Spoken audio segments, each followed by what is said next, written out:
my great-grandfather Sam Watson, he was taken away from his family as well and placed as a station hand, working for a very, well, from what the stories that I hear is that this man was very cruel to him.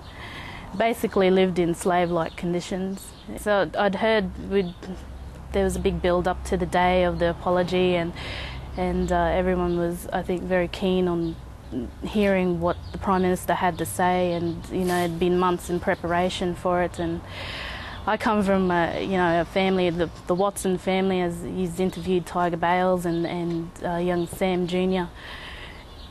I come from a family of people who were in the land rights. Do a lot of the land right marches and a lot of they were activists. Looking back then and hearing the stories from then, they were looking for that apology of what, and they were looking for that recognition in that the government did do this. Colonisation did do this to our people. They took away our culture, they took away our language, they tried to assimilate us into their society.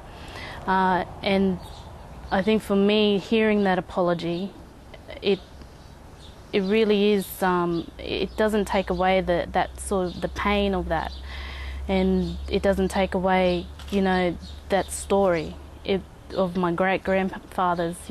They were taken, and that story will remain of what happened to them, and it will be passed down to generation to generation.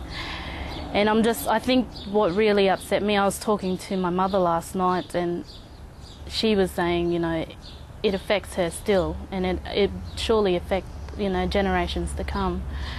And if you really think about it, that they couldn't be here to hear that, to hear Prime Minister Rudd say sorry to them. My grandfathers, they passed away at an early age, in their lives, and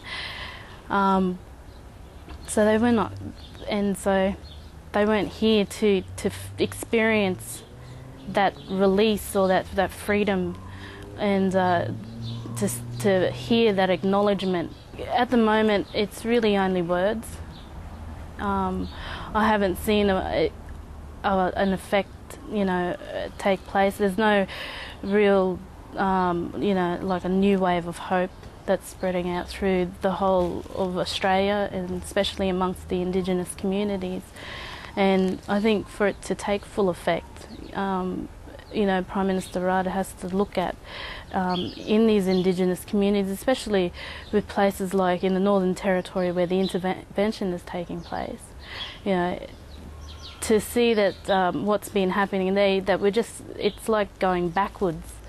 I think for me, to not just say sorry, but to put words into action, to find a better solution without going back to that time where it was under the Act, and keeping like an eye on the Aboriginal communities.